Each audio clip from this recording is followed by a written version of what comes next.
Welcome to Basic Electrical Engineering lecture series.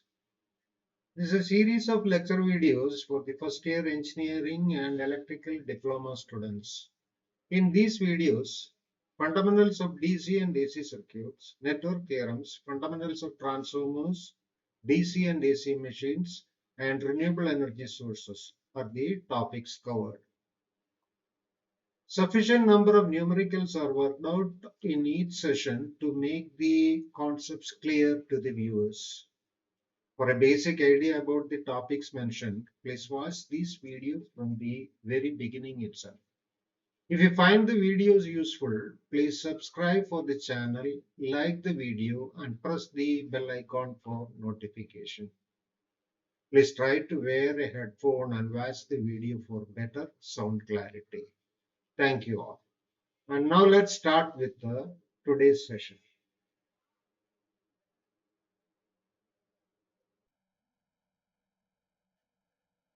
So this is session 14. In this session, three-phase induction motor, its operating principle, brief constructional details, rotating magnetic field, and slip. These are the topics covered. Now, so this figure shows the stator of a three-phase induction motor.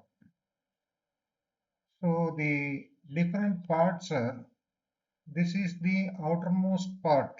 This is the outermost part, which is the frame. Frame is made of cast iron, and there are some projections on the surface of the frame. These are the projections which are called fins. Then the internal part, this is the core of the stator of induction motor, and this is the winding. The connections are brought out here to this terminal box. So if we see the cross section, see this is the frame. On the frame, small projections are there, which are called fins.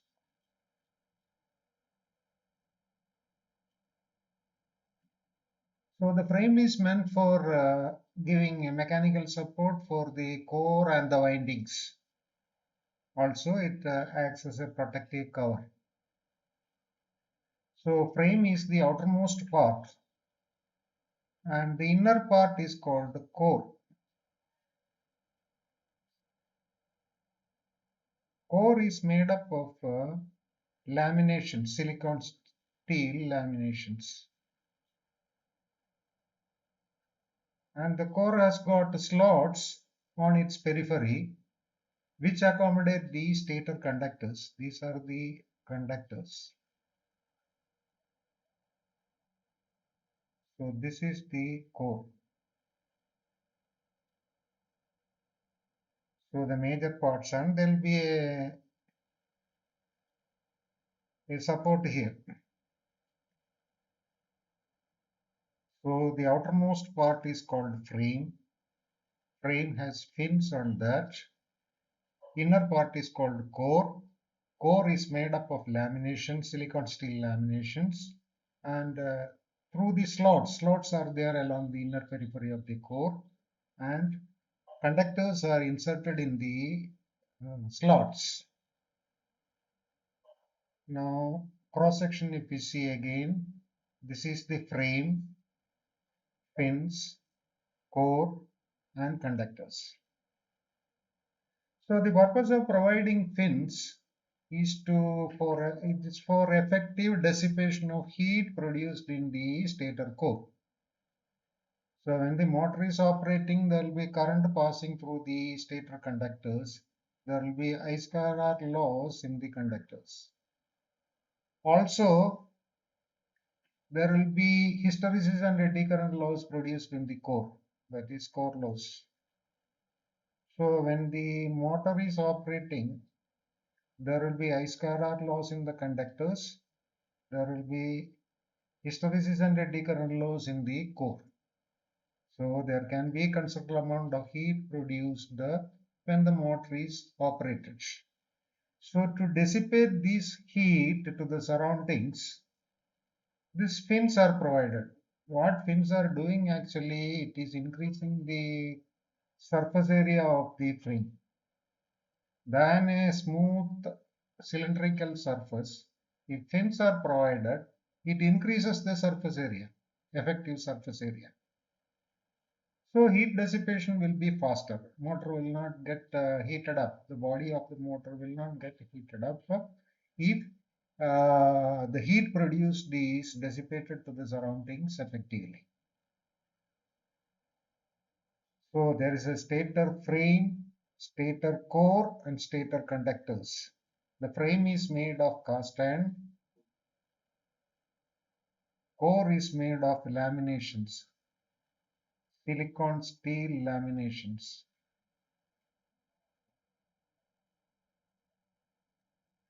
Silicon steel and the core is made up of lamination. It's meant for reducing hysteresis and eddy current losses.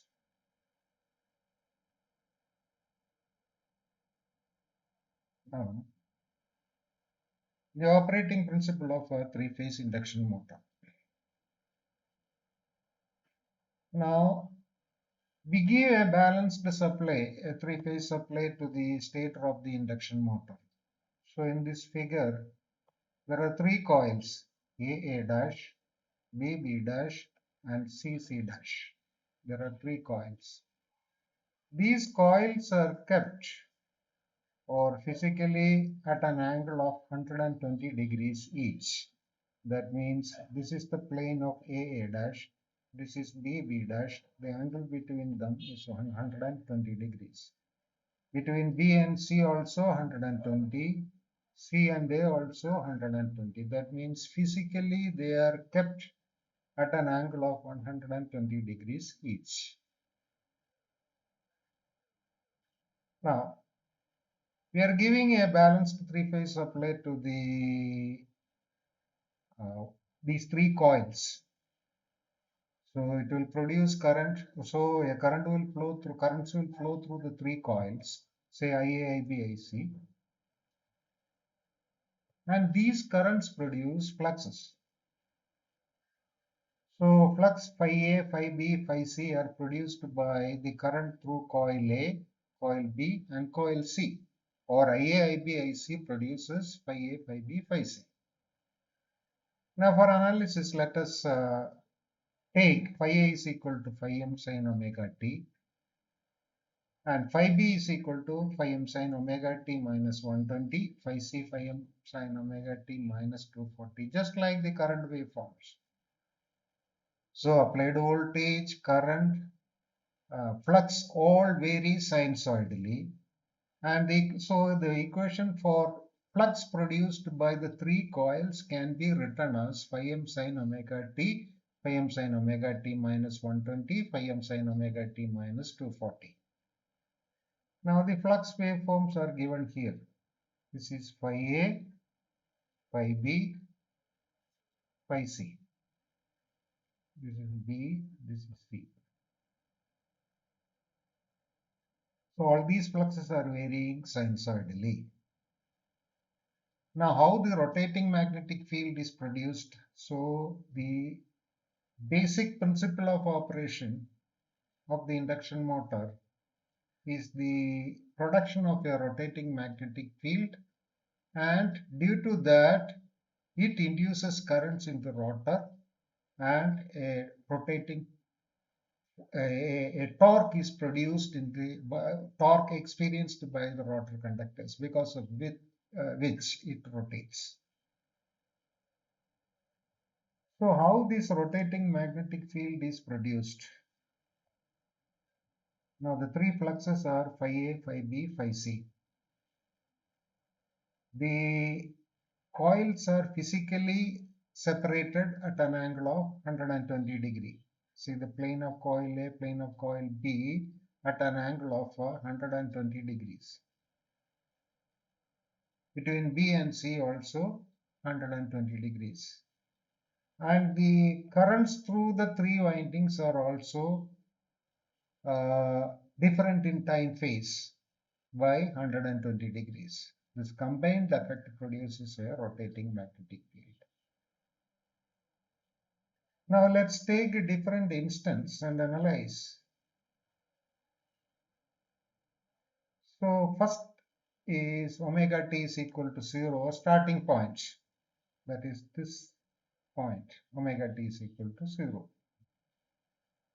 Now if we substitute omega t as 0 in this equation, phi a is equal to phi m sin 0, that is 0.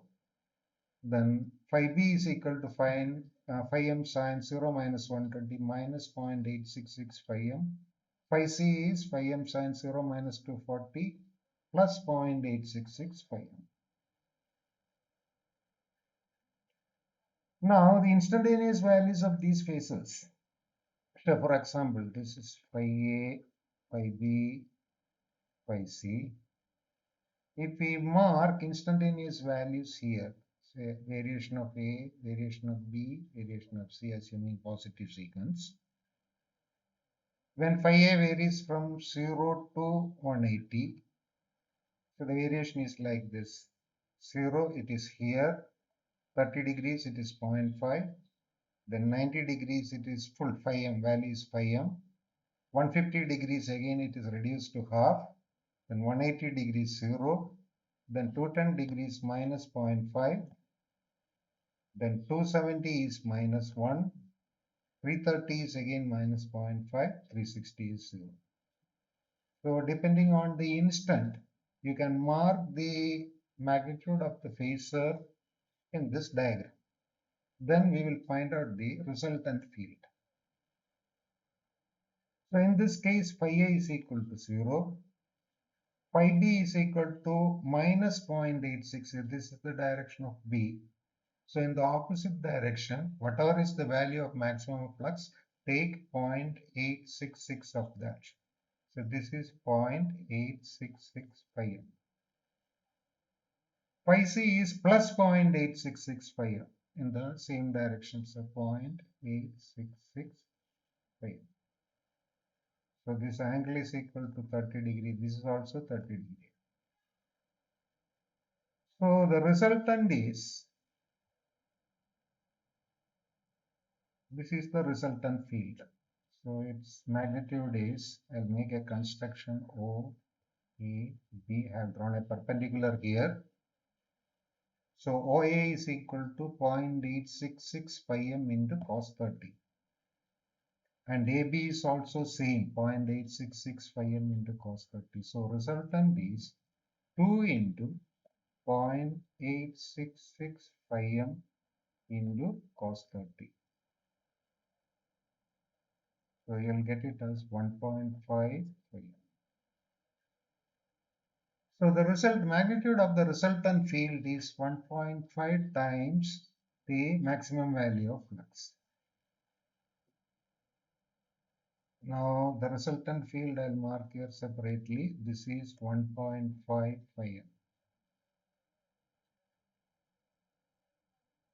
Now if I mark the current direction, corresponding current direction. So here phi a is 0, phi b is minus 0.866. This is phi b. This is 0.866 phi m minus. This is phi c, 0.866 phi m. So here, if we mark the current direction, in coil A current is 0, coil B current is negative, that is, we put a dot here, and B dash I'll put a cross. In coil C current is positive, that is, this is, I'll put a cross here and I'll put a dot here. So what is the direction of the resultant field? So this current direction, this is current entering, current leaving, current entering, current leaving. In these two conductors, current is equal to 0. So this will produce a flux in this direction.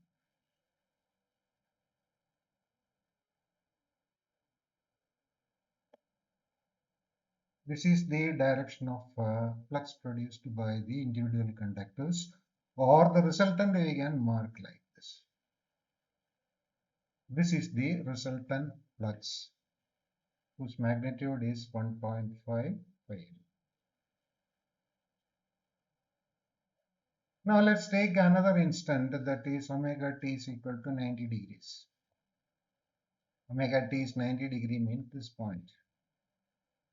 So when we substitute the values, phi a is equal to phi m into sin 90, that is phi m. Phi b is equal to phi m sin 90 minus 120 minus 0.5 phi m. Phi c also minus 0.5 phi m. That is at this point, this is phi m. This is minus 0.5 b, and phi c both are equal, minus 0.5 phi.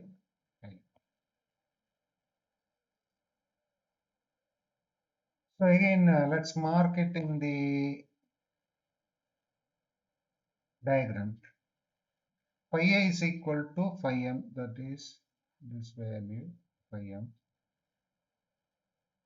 Phi b is minus 0.5. Take half of phi m in the opposite direction. 0.5 phi m in the opposite direction. C also minus 0.5 phi m. So 0.5 phi m take in the opposite direction. Now find out the resultant.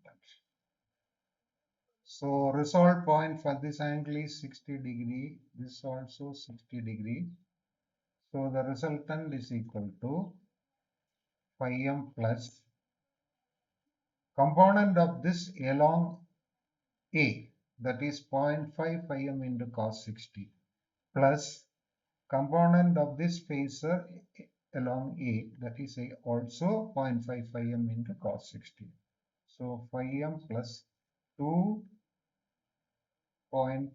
phi m into cos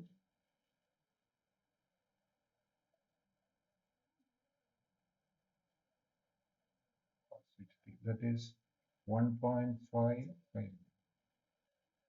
That is phi m plus 0.5 phi m into cos 60 is the component of this phasor in the direction of A.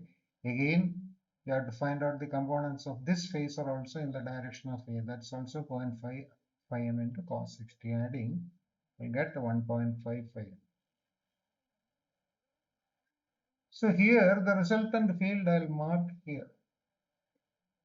Same magnitude as in the previous case, 1.5 phi m, but the orientation is different. Here it was upward.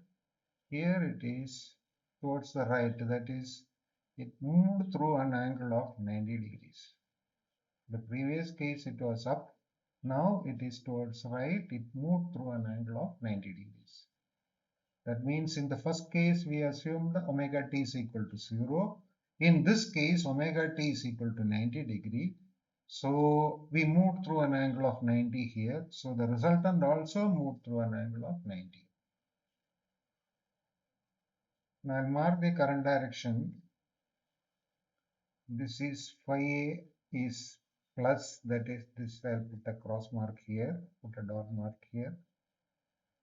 B and C are negative, that is dot here, dot here. P is negative, so B dash is positive. C is negative, C dash is positive. So the resultant field, the individual fields are like this.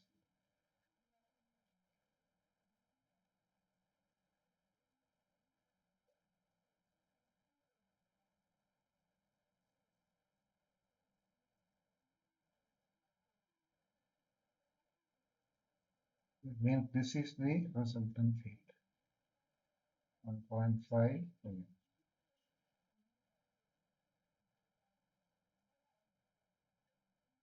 Now let's take the next instant, that is omega t is equal to 120 degrees.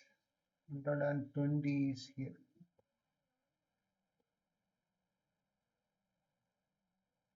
So phi a is equal to phi m sine 120, that is 0.866 phi m. Phi b is sine 120 minus, that is 0. Phi c is phi m sine 120 minus 0.866 phi m.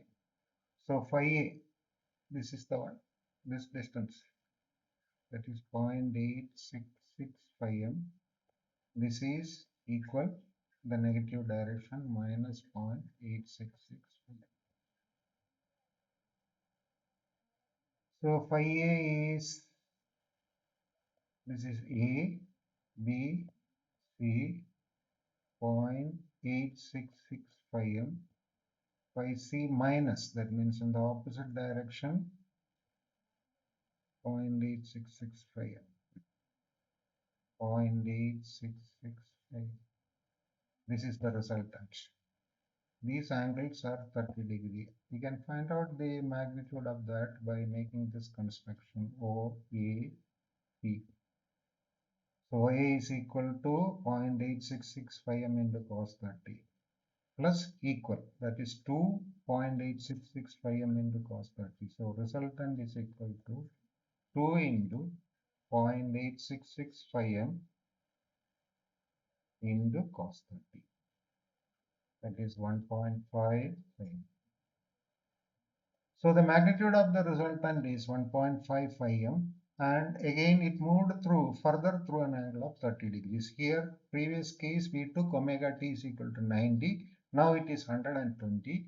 The resultant field also moved through another 30 degrees. So resultant field I will mark here. This is the resultant field 1.55 m. This angle is 30 degrees.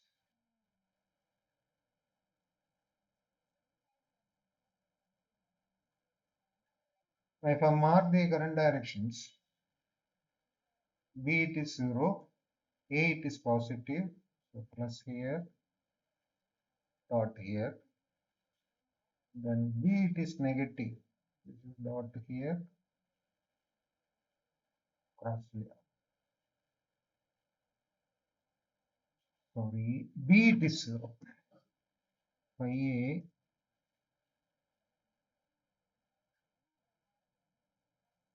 this is phi A, phi B, phi C, phi B it is 0, phi B it is 0, phi A positive, then phi C is negative. So this is the current directions in the three coils. Now the resultant field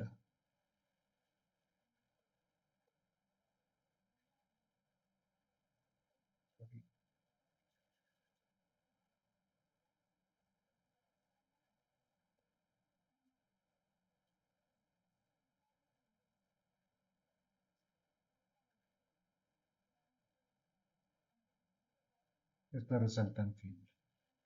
That means moved through an angle of another 30 degrees. This magnitude is 1.55. So the resultant fields we are marking like this. Say resultant dipole. This is as good as placing a north pole here and a south pole here. So the flux is oriented from north to south. Here north to south. Here also north to south. So this is called a rotating magnet. Here we have taken only three cases. Omega t is equal to 0, then 90, and third case it is 120. Complete it. Complete the one cycle. When you reach 360 degrees, the resultant field will come back to this position. So when we started from 0, when we complete one cycle, that is when we reach 360 degree, the resultant field will make one revolution and come back this point.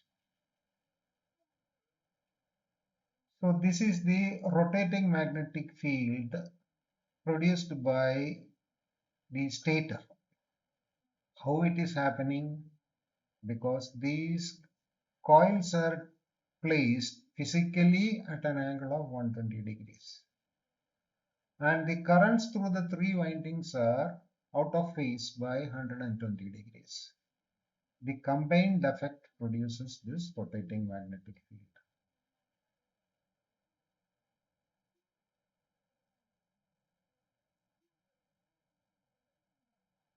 So when it completes, so when phi A completes one cycle, the resultant field completes one revolution. So in this case, there are two poles. Two pole means one pole pair. Two poles or one pole pair. So if the number of pole pairs is equal to 1, when in one cycle the resultant field completes one revolution, that if the frequency is say f hertz or say for example 50 hertz, then in 1 second the resultant field will complete 50 revolutions. Now if there are two pole pairs, one north-south and north-south in that order, then two cycles of MMF correspond to one revolution. In that case, the synchronous speed will, or speed of rotation of the magnetic field will reduce to half.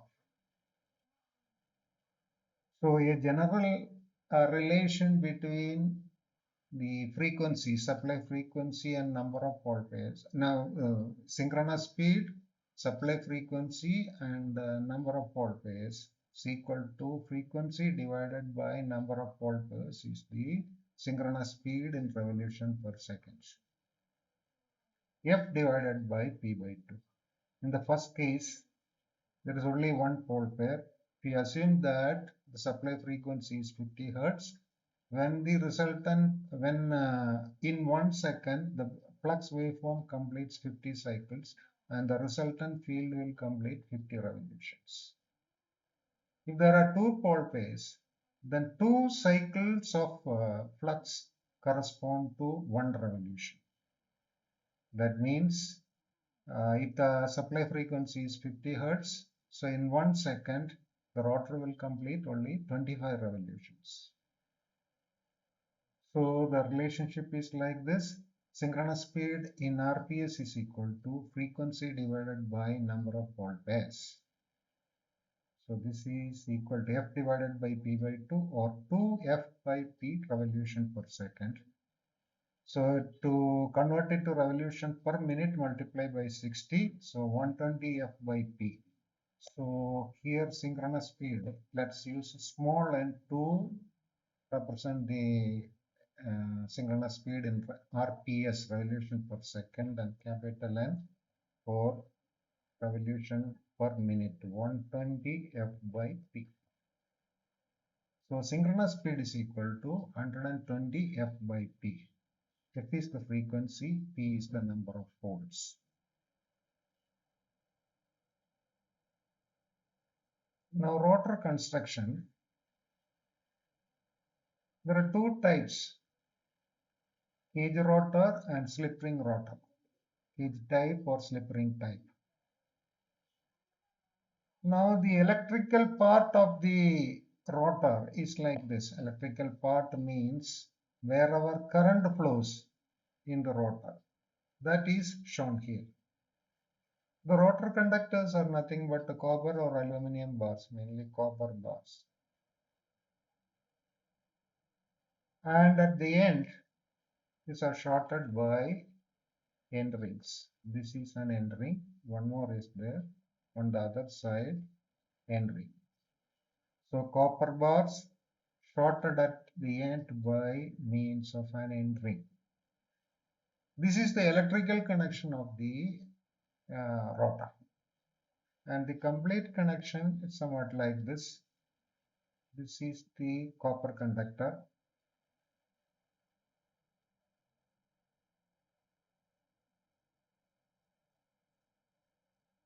Then this is the end ring.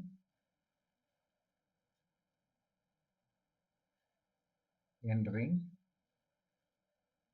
These are laminations.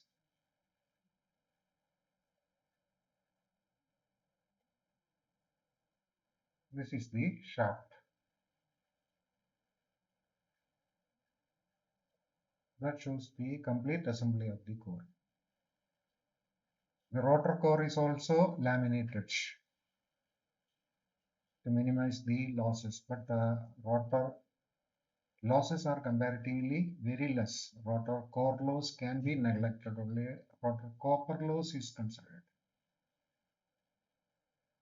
Okay, now the rotor assembly is like this. This is the electrical part of the cage rotor. It looks like a cage. It is in the shape of a cage. That's why it's known as cage rotor. Now, how torque is produced? Now we know that when the stator is connected, stator is given a balanced three-phase supply, current will flow in the three windings. This current will produce flux, corresponding flux in each coil, and a resultant magnetic field is produced, which is moving around at a speed which is called the synchronous speed. That means let's take this as the rotating magnetic field and put some physical north pole there. There is no physical north pole. Only we know that how magnetic field is produced, or rotating magnetic field is produced. Now, to mark the direction of, so how torque is produced. So these are the rotor conductors. This is the rotating magnetic field. Assume that the magnetic field is moving clockwise. And initially the rotor is stationary. So the magnetic field is moving forward at synchronous speed. Just for analysis sake, just to mark the direction of induced EMF and current, let's assume that the magnetic field is stationary and the rotor is rotating back at synchronous speed. Magnetic field is stationary and the rotor is rotating back. Just assume to mark the direction of induced EMF. That means the conductor is moving in this direction. The rotor is moving counterclockwise. So this is the direction of motion of the conductor. So flux is from north to south. So this is the direction of flux. So using Fleming's right-hand rule, if we determine the direction of induced EMF in the conductor, it is, I'll put a dot here, it is coming out of the plane of the paper. Or this is the direction of EMF as well as current. It is coming out of the plane of the paper. Now using south, flux is downwards and a current is flowing through the rotor conductor in this direction. Using Fleming's left-hand rule, if we determine the direction of the force experienced by the conductor, you will get like this, in this direction. That means the rotor conductors experience a force. Here, this is the direction of rotation of the magnetic field. And the conductor also experiences a force in the same direction. That means the rotor starts rotating in the same direction of the rotating magnetic field.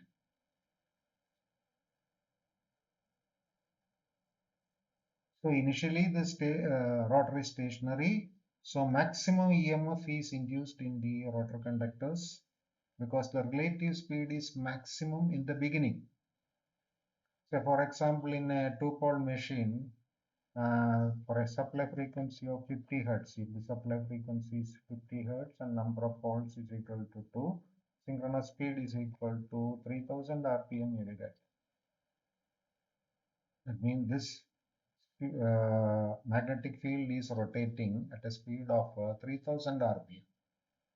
Rotor is stationary, that is the relative speed is 3000. So induced EMF in the rotor conductors and induced currents maximum in the beginning. Now when rotor starts moving in the same direction of the magnetic field, the relative speed reduces. Say a rotor is rotating at 1000 RPM, then the relative speed is 3000 minus 1000. That is 2000 RPM. If the rotor is rotating forward at 1000 rpm, synchronous speed is 3000, then relative speed is 3000 minus 1000, that is 2000 rpm. That means at that time, the magnitude of induced EMF and current will be less. So the rotor speed will increase and it will reach a speed very close to synchronous speed and it will stop there. The speed won't increase further. The reason is that if the rotor rotates at synchronous speed, then the relative speed is zero. If the rotor rotates at synchronous speed, then relative speed is zero. There is no induced EMF or current, so no force or torque experienced is zero. So the rotor cannot rotate at synchronous speed. So it will reach a speed such that it can maintain the forward motion. At that point, it will stop. Now the rotor is on no load. Say the rotor is loaded. Mechanical load is connected to the rotor. What happens? Speed will fall. Speed has to fall because more current, when speed falls, in magnitude of induced EMF and current increases. Because to meet the mechanical load, more current is to be drawn by the motor. So speed, when the motor is loaded, speed falls to such a value that the additional current drawn by the motor produces the necessary torque to meet the mechanical load on it. Now the induced EMF is proportional to slip and also the rotor frequency also.